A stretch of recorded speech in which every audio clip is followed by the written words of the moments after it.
Bonjour, mon nom est Michel Bougie. Bienvenue à une autre émission de Ligne Directe. Aujourd'hui, jeudi le 28 juin, nous entretenons avec Pasteur Jeffrey Lorrain sur cette dernière émission d'une série sur l'idolâtrie. Bonne écoute.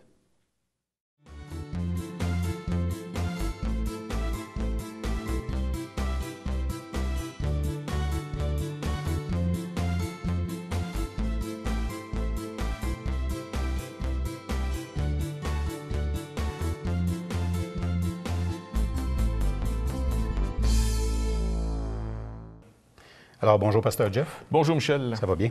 Oui. Excellent. Alors, je te laisse prier pour nos autorités.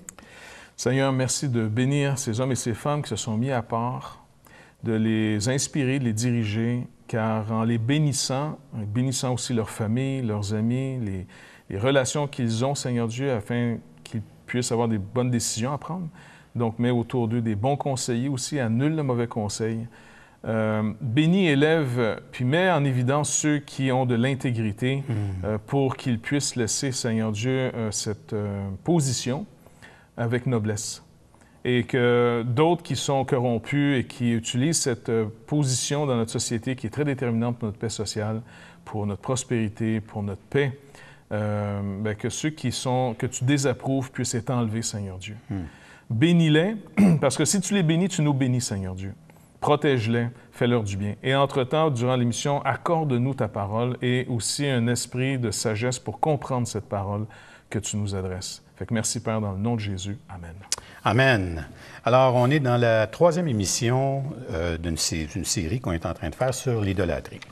Et juste peut-être pour commencer, je lis le premier commandement, toujours dans le petit catéchisme de Heidelberg. Le premier commandement dit « Je suis l'Éternel ton Dieu qui t'ai fait sortir du pays d'Égypte, de la maison de servitude. Tu n'auras pas d'autre Dieu devant ma face. » Et le petit catéchisme, fidèle à un format de catéchiste, pose des questions. Et dans la question concernant le premier commandement qui dit « Que Dieu ordonne-t-il dans le premier commandement ?» on peut y lire. Pour que nous ne perdions pas le salut et le bonheur spirituel, il ordonne d'éviter et de fuir toute idolâtrie, sorcellerie, formules superstitieuses, invocation des saints ou d'autres créatures, et à l'inverse, de connaître droitement le seul vrai Dieu, de mettre en lui seul notre confiance, de n'attendre que de lui tous les biens en toute humilité et patience, et de l'aimer, de l'honorer, et de le craindre de tout cœur, et de renoncer à toutes les réalités créées plutôt que de faire la moindre chose contre sa volonté. Et puis, à la dernière émission, juste pour faire une petite récapitulation, on utilise Timothy Keller sur l'idolâtrie, qui a écrit un livre qui s'appelle Counterfeit Gods, et on utilise aussi David Clarkson, qui est un puritain du 17e siècle, qui a énuméré 13 sortes d'idolâtrie. On en a couvert 4 à date. Dans les dernières émissions, on a couvert ce que l'on valorise. Ensuite de ça, qu'est-ce qui nous préoccupe. Ensuite de ça, on a parlé des intentions. Et on a parlé de nos résolutions, ce qu'on décide de faire. Maintenant, aujourd'hui, ce qu'on va faire, je veux juste mentionner, il y a 9 autres, et puis 9 autres catégories d'idolâtrie. Puis je veux juste les nommer, et puis on va en parler ouvertement. Alors, il parle de ce qu'on aime. C'est un endroit de considération. Ce en quoi on a confiance. Ensuite de ça, on a ce qu'on craint. Ce en quoi on espère. Ce que l'on désire. Ce qui fait notre joie, en quoi on se réjouit. Ensuite de ça, ce qui fait pourquoi on est zélé. Qu'est-ce qui est notre zèle? Notre reconnaissance. Et finalement, ce que j'appellerais notre industrie, ou ce pourquoi on porte beaucoup d'attention. Fait que ça complète un peu le portrait. Nécessairement, il y a des endroits là-dedans, il y a des sections qui sont vraiment, qui attirent notre attention. Entre autres, cette première-là que je viens d'énumérer, ce que l'on aime. Oui. Ça, c'est assez particulier parce qu'on en aime des choses. Oui, parce qu'ils sont avantageux, ils sont bonnes, ils sont Bien. On se rappelle que l'idolâtrie, c'est pas nécessairement d'aimer des mauvaises choses. C'est surtout, ici dans le contexte où Clarkson le souligne, la subtilité est de prendre une bonne chose, une chose qui est donnée par Dieu pour un but précis, qui est pour réjouir l'être humain, qui est pour ses besoins, ainsi de suite. Prendre une bonne chose et d'en faire une chose ultime. Donc, d'en faire quelque chose de plus important que Dieu lui-même. OK? Et donc, aimer. Ce que j'aime, par exemple, je peux aimer, j'aime ma femme, tu sais. Mais si, par exemple, le Seigneur décide de venir prendre ma femme, prendre mon enfant, ma fille, prendre mes petits-enfants. Supposons que, tu sais, ils décident que le temps, leur destinée est accomplie, le nombre de jours qu'il leur a donné est complet, et il les ramène auprès de lui. Ça risque d'être extrêmement difficile. Parce que je les aime, parce que j'ai un attachement. Et puis, ça ne serait pas normal de ne pas avoir d'amour pour eux. Je devrais passer par une période de deuil. Il faut que j'enterre mes morts. Ça va? Mais maintenant, si ça m'amène une révolte contre Dieu, eh bien, de cette très bonne chose, j'en ai fait une chose ultime. Tu vois, c'est vraiment subtil parce que qui maintenant, après avoir écouté ce que la loi dit de l'idolâtre, qui honnêtement peut se déclarer pas idolâtre? Personne. En tout cas, plus on avance dans les émissions... Écoute, je veux dire, quand tu écoutes vraiment, tu prends le temps d'entendre ce que la loi demande de l'homme, alors on est obligé de reconnaître qu'on est tous pécheurs. Écoute, juste sur le sujet de l'amour, le verset qui me vient en tête, c'est quand on questionne Jésus sur le commandement le plus important. Tu aimeras le Seigneur ton Dieu de tout ton cœur, de toute ta force, de toute ton âme. Je veux dire, c'est impossible à atteindre. Non, c'est pour nous, dans notre condition, puis le psaume 51 le résume bien, quand David est surpris par Nathan, il est mis en lumière par rapport à sa faute. Pour ceux qui ne connaissent pas trop le contexte de la vie de David, David est un roi selon le cœur de Dieu.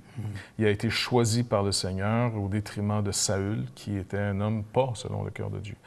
David a eu une vie incroyable devant Dieu, un homme de courage à cause de sa foi en Dieu. Pas à cause qu'il est un courageux, Dieu l'aime, mais parce qu'il aime Dieu, il connaît Dieu, il est courageux. Face à Goliath, face à des guerres, ainsi de suite. Mais cet homme, comme tous les autres, il révèle qu'il est quand même pécheur. Et sa tendance à lui, il aimait les femmes. Ça, dans sa vie, c'est un problème. Et puis, un jour, durant que ces hommes sont à la guerre, lui, il ne l'est pas, il va convoiter la femme d'un de ces hommes. Et il va coucher avec elle. Et ça a été un grave péché. Ça va l'amener même à faire un abus de pouvoir, amener à faire mourir cet homme au champ de bataille pour couvrir son péché. Bref, ça a été vraiment quelque chose de grave. Et quand Nathan le prophète a dû l'exposer, le mettre en lumière, David a reconnu sa faute. Il a reconnu qu'il était, dans sa sphère à lui, au fond, quelqu'un qui avait tombé dans l'idolâtrie de la sexualité. La sexualité, c'est une bonne chose. Mais si vous en faites un but de la vie, c'est une idolâtrie. Donc, David, ça semble être là que son idolâtrie se rend manifeste. Il avait plus confiance dans la sexualité, ce que ça peut rapporter, que dans l'abstinence que Dieu demande. Dans cette situation-là, pour lui, tu ne prends pas la femme de ton voisin. Et donc, le péché est toujours une forme d'idolâtrie. J'ai choisi autre chose que Dieu. J'ai choisi un autre chemin que la vérité que Dieu déclare. J'espère dans le mal que je vais faire plus de vie que dans les voies de Dieu. Oui, parce que ce que tu mentionnes là, puis c'est vraiment important comme principe, c'est que l'idolâtre, c'est pas parce qu'il lui manque quelque chose. C'est pas parce que le besoin ne peut pas être rencontré. David avait des femmes, beaucoup de femmes. Fait que donc, c'était pas parce qu'il manquait de femmes. Et dans tous les cas d'idolâtrie dont on a discuté, c'est pas parce que la provision de Dieu n'est pas là. Et si le Seigneur ne voulait pas me donner de provision, ce qui serait une provision? Oui. Par exemple, dans l'amour, là, j'ai parlé de choses en dehors de moi, mais l'idolâtrie, c'est aussi d'aimer ma vie au détriment de l'amour pour Dieu. Si aimer Dieu amène ma vie en péril, OK? Le Seigneur me demande un jour, tu vas aller annoncer mon évangile, je ne sais pas, dans un pays où le christianisme est fortement attaqué, je risque ma vie. Je sais que c'est un voyage aller seulement. Ou comme on a déjà lu des histoires, surtout dans le temps que l'URSS essayait d'enrayer, entre guillemets, ce qu'ils appelaient cette superstition, qui était le christianisme, et ils ont totalement échoué. Néanmoins, ils arrivaient quelquefois, j'avais lu ça dans un livre, je pense que c'est Richard Wurmbrand, où est-ce qu'on trouvait des groupes qui se réunissaient, on les entourait, on les menaçait s'ils confessaient être croyants. S'ils adhéraient au christianisme, on menaçait de les tuer. OK? Honnêtement, être mis là, qu'est-ce que tu fais? C'est sûr qu'on veut tous s'en sortir de manière noble en disant « moi, je donnerai ma vie pour le Seigneur ». Mais je demande plutôt la grâce au Seigneur de m'amener dans une repentance de plus en plus profonde de mon idolâtrie, de l'amour de moi-même. Parce que jusqu'à aujourd'hui, par la grâce de Dieu, il m'a ouvert les yeux. Par sa grâce, dans le sens qu'il m'a montré que je suis un pécheur, mais qui est mort pour un pécheur. Okay? Mais cette lumière, est-ce qu'elle est assez profonde pour produire le fruit après? La conviction du pardon, la restauration de la communion, et après m'amener un fruit de l'esprit, et non pas un fruit de Jeff Lorrain, mais un fruit de l'esprit. Comme ça, quand tu te retrouves dans la situation, tu ne te poses même pas la question. C'est ça, en disant, comme il dit, vous vous êtes laissé enlever vos biens avec joie même, sachant que vous aviez mieux. Est-ce que je suis là? Ouais. Mais le seul moyen d'aller là, c'est pas en essayant d'y aller par moi-même. OK? Parce que là, je ne voudrais pas qu'on mette nos auditeurs sous un fardeau, une forme de légalisme subtil. OK? Le seul moyen d'aller de l'avant, c'est d'accepter que le Seigneur me monte en arrière. OK? Donc, en d'autres mots, si tu veux produire le fruit de l'esprit, je vais être obligé d'exposer les œuvres de ta chair. Si tu veux devenir finalement un adorateur de Dieu pour vrai, eh bien, je vais être obligé de te montrer d'abord que tu es un adorateur de toi-même, de la créature, des moyens que je te donne. Et ça peut même être des moyens religieux. Il y a des gens qui font beaucoup plus confiance dans leur organisation religieuse que dans la parole de Dieu. Ah non, mon pasteur me l'a dit, mon Église dit ça, puis attends, oui, mais c'est pas dans la Bible. Ah, c'est pas grave, moi, là, je leur fais... Tu vois, tout ça... qui n'étaient pas en soi des mauvaises choses. Ton Église, c'est une bonne chose. Ton pasteur, c'est une bonne affaire. L'argent, c'est une bonne chose. La sexualité, c'est une bonne chose. Toutes ces choses-là, ta vie, c'est une très bonne chose. Mais si ça, c'est au détriment de Dieu, c'est une idolâtrie. J'attends de ces choses qui sont bonnes, j'attends de ces choses quelque chose qu'ils ne peuvent pas me donner. Tu comprends? Seul le Seigneur me donne toutes choses. En son temps. Et s'il décide de me ramener, par exemple, auprès de lui, est-ce que je suis prête sans révolte? Ça, c'est vraiment le défi. Donc, le seul moyen de produire le fruit de l'esprit, c'est qu'il faut qu'il expose d'abord qui il a aimé. Car son amour va me transformer. Mais son amour va transformer la personne que je réalise qui il a aimé. Est-ce que je réalise qui Dieu a aimé? Les apôtres ont eu ce chemin-là continuellement dans leur vie. L'apôtre Pierre. Un jour, c'est pasteur américain qui me faisait remarquer quelque chose d'intéressant. Et tu te rappelles, le Seigneur dit aux disciples qui sont dans leur barque, « Jetez les filets, tu sais, pour faire une pêche. » Et l'apôtre Pierre répond en disant, « Écoute, on a essayé toute la nuit ici, puis il n'y a rien. Mais sur ta parole, je jetterai le filet. » Oui, pas les filets. Pas les filets. Il avait dit les filets. C'est quasiment pour dire, écoute, si chacun de nous reste dans sa sphère, ça va être bien. M'a t'accommodé, là. C'est ça, regarde bien. Tu es un bon prêcheur, fais pas un fou de toi. Moi, je suis un pêcheur de poissons, toi, tu es un prêcheur. Chacun sa business. Et puis ça, c'est une forme d'idolâtrie. J'ai plus confiance dans mon jugement. Puis c'est un professionnel, l'apôtre Pierre. Jésus, c'est un charpentier, en d'autres mots, de métier, humainement parlant. OK? C'est comme si Pierre a dit, « Hey, pour les maisons, je vais te demander conseil. Pour la pêche, fais pas un fou de toi. Moi, je sais ce qu'il y a ici, il n'y a rien. » Et ce qu'on va faire, on va passer à la pause et tu vas finir l'histoire en revenant de la pause. D'accord. Alors, on revient tout de suite après cette pause.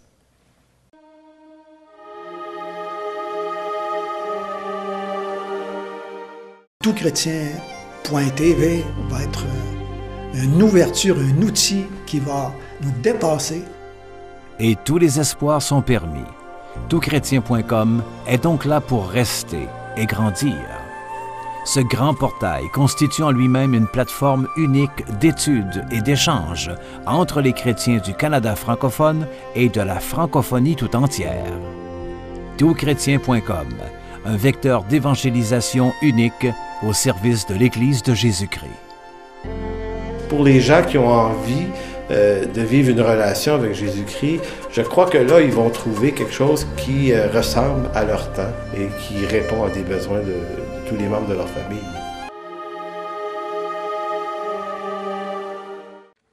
Alors, avant la pause, Pasteur Jeff, on était dans l'histoire de de Jésus qui parle à Pierre, ils ont péché toute la nuit, ça n'a pas donné grand-chose. Toujours par rapport à l'amour de soi versus l'amour de Dieu, c'est cette conversion continuelle où ma foi, mise à l'épreuve, c'est pas pour la rendre meilleure en elle-même. La subtilité est vraiment importante. Les épreuves vont me montrer non pas que je suis vraiment quelqu'un de fidèle, si je passe au travers. Les épreuves, si je persévère à faire confiance à Dieu, vont me révéler Dieu fidèle et digne de confiance. Et ma confiance en lui va augmenter. Ma foi va augmenter dans l'épreuve si j'attends patiemment la délivrance. Si je continue à faire ce que Dieu me demande de faire. L'illustration, encore une fois, regarde, Jésus, il leur fait passer ce processus continuellement. Je vais lire le passage. C'est dans Luc 5, verset 5, mais on va se mettre dans le contexte.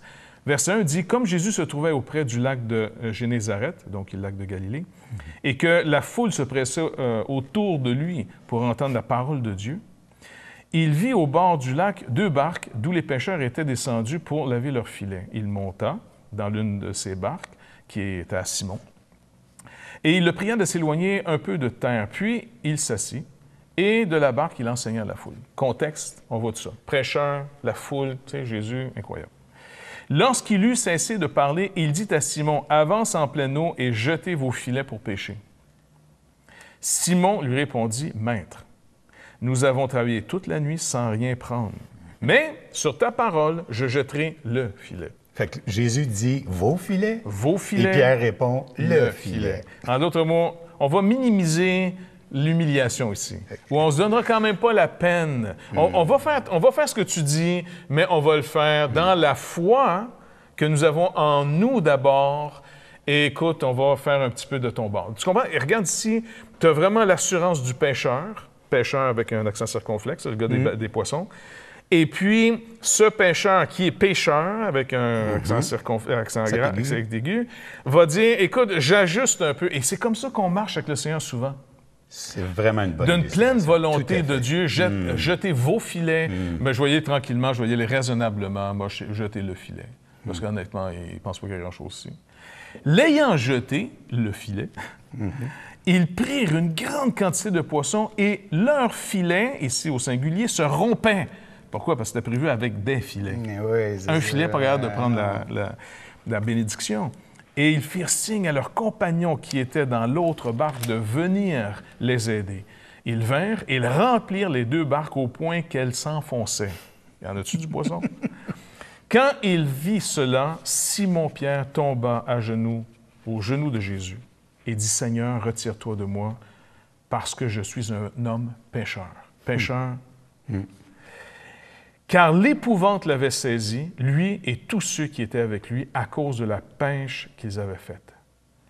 Et il y avait en même temps les autres qui étaient là. Désormais, il dit, « Je vais vous faire pêcheur d'hommes. » Maintenant, il faut comprendre que si je vais aller plus loin, et si nos auditeurs veulent aller plus loin, si même quelqu'un de non-croyant veut croire au Seigneur Jésus-Christ, voici le processus.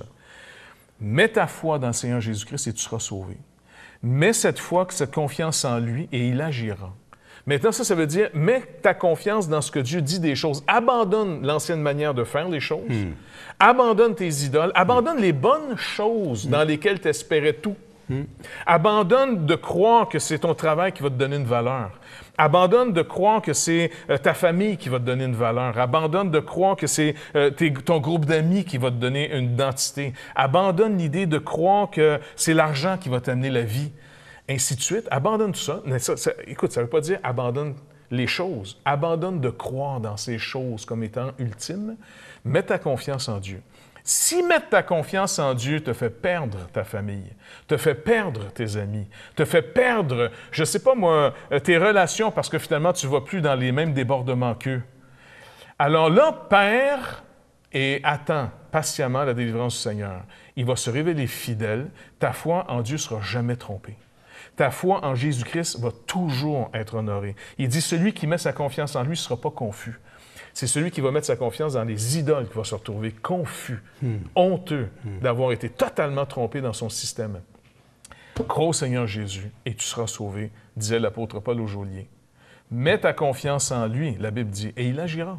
Donc, c'est dans ce sens que Pierre, il a agi, tu sais, mais il a contrôlé la situation, en d'autres mots. Es-tu d'accord qu'il nous ressemble vraiment? Oui, une chance qu'il... Chance qu'il est là.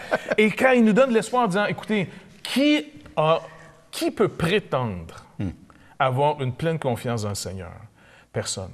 Alors, l'épreuve qui va venir va soit, parce que j'ai mis ma confiance dans le Seigneur durant l'épreuve, en d'autres mots, j'ai mis ma confiance dans ce qu'il me demandait de faire. J'ai mis ma confiance dans ce qu'il dit que je dois être dans cette épreuve. Et j'abandonne mes anciennes manières de faire, qui est mon idolâtrie. J'ai peur. Je n'ai pas la croyance en moi, je n'ai pas la certitude en moi. La certitude va venir de Dieu quand je vais le voir fidèle.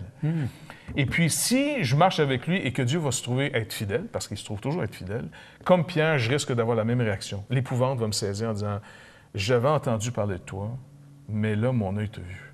Là, j'ai vu. » Et là, tu varies. D'un croyant à un autre, il y a une différence.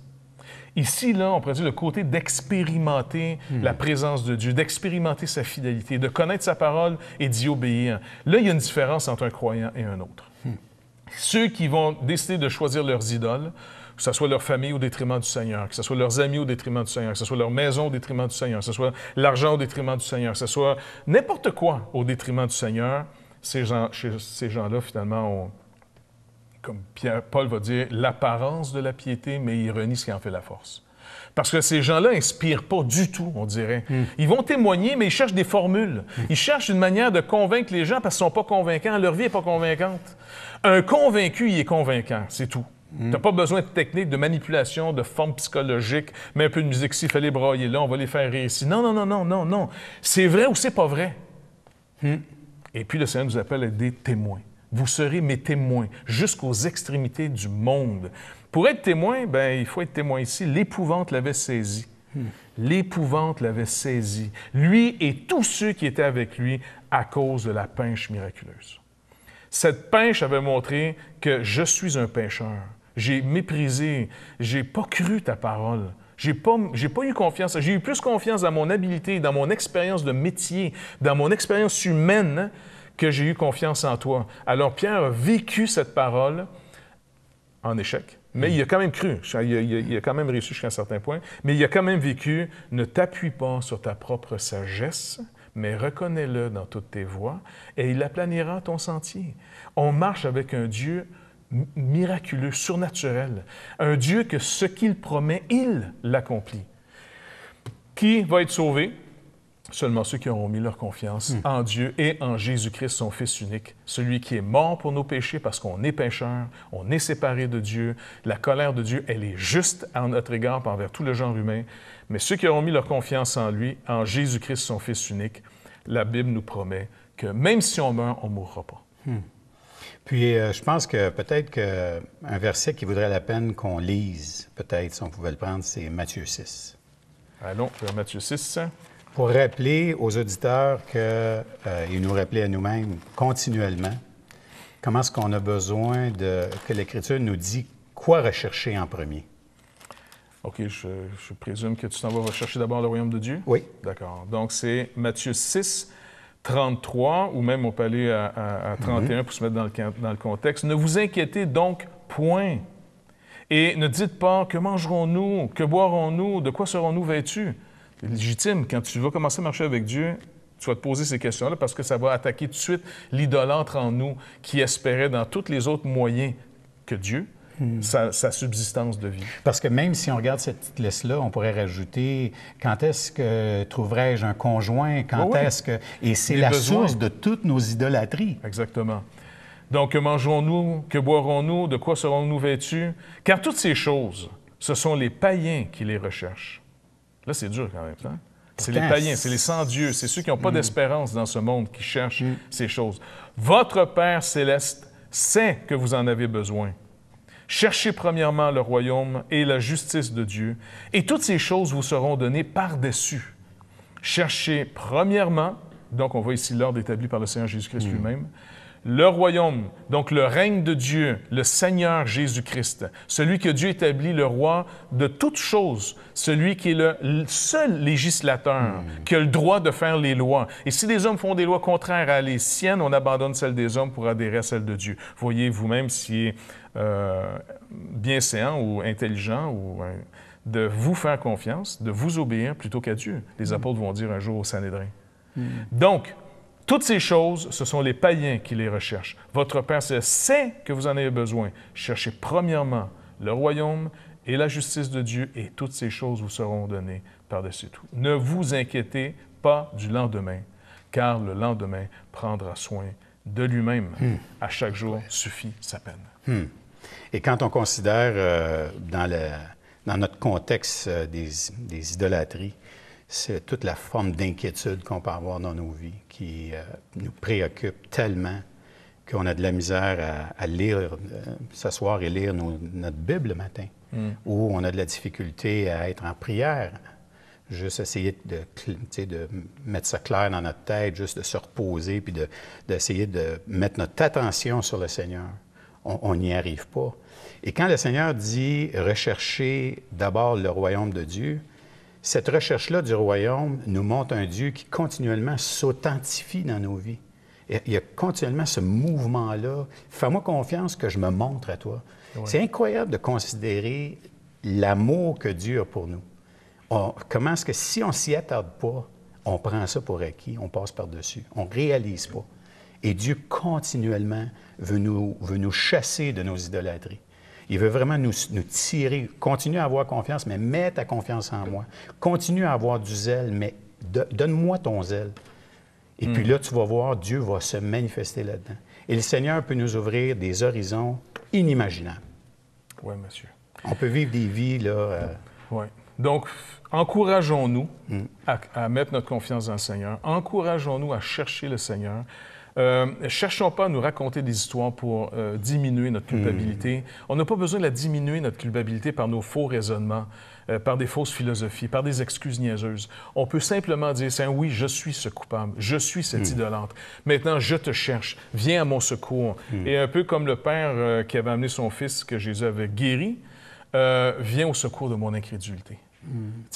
Seigneur, écoute, je veux grandir avec toi, mais j'ai peur car je sais qu'un autre de mes idoles va s'abattre si je dois aller plus loin avec toi. Parce que c'est « lâche tes filets, suis-moi ». Quand il a dit à Matthieu « suis-moi », qu'est-ce qu'il a fait? Il s'est levé de table sur sa parole. Et que cette parole du Seigneur Jésus-Christ, c'est pas Matthieu capable de sortir de cette table et de laisser l'argent là, c'est un péager, le gars. Non, c'est la parole de Dieu tellement puissante qu'elle appelle cet homme, elle l'appelle d'entre les morts à la vie. Et c'est ce qu'on doit demander au Seigneur. Appelle-moi, appelle-moi à la vie, appelle-moi à ta vie, appelle-moi à marcher dans ta lumière. Et puis, le Seigneur nous le rappelle, il n'y a plus de condamnation pour ceux qui sont en Jésus-Christ. Donc, tout ce qui va me montrer qui était le péché, qui était l'idolâtrie dans ma vie, c'est pour ça qu'il est mort sur la croix du Calvaire. C'est pour me pardonner et c'est pour me donner maintenant, me redonner lui en tant que Dieu. Et il dit, abandonne maintenant tes idoles qui vont toujours te tromper. Moi, je ne te tromperai jamais. Et sur cette bonne parole d'encouragement, nous allons terminer notre émission. Alors, merci d'avoir été avec nous pour cette série sur l'idolâtrie. Et on vous rappelle que vous pouvez consulter les archives au www.labibleparle.com. Merci et bonne semaine. Alors, j'espère que vous avez apprécié cette première saison de Ligne Directe qui vous provient... Non, change ça. Ah, bien, je vais continuer, puis tu clipperas. Alors, j'espère que vous avez apprécié cette première saison de l'émission Ligne Directe sur le web. Nous allons, pour l'occasion, prendre une pause pendant l'été et nous vous reviendrons en septembre avec d'autres émissions. Alors, continuez à nous écouter sur www.labibleparle.com et dans l'attente de vous revoir, nous vous souhaitons un bon été.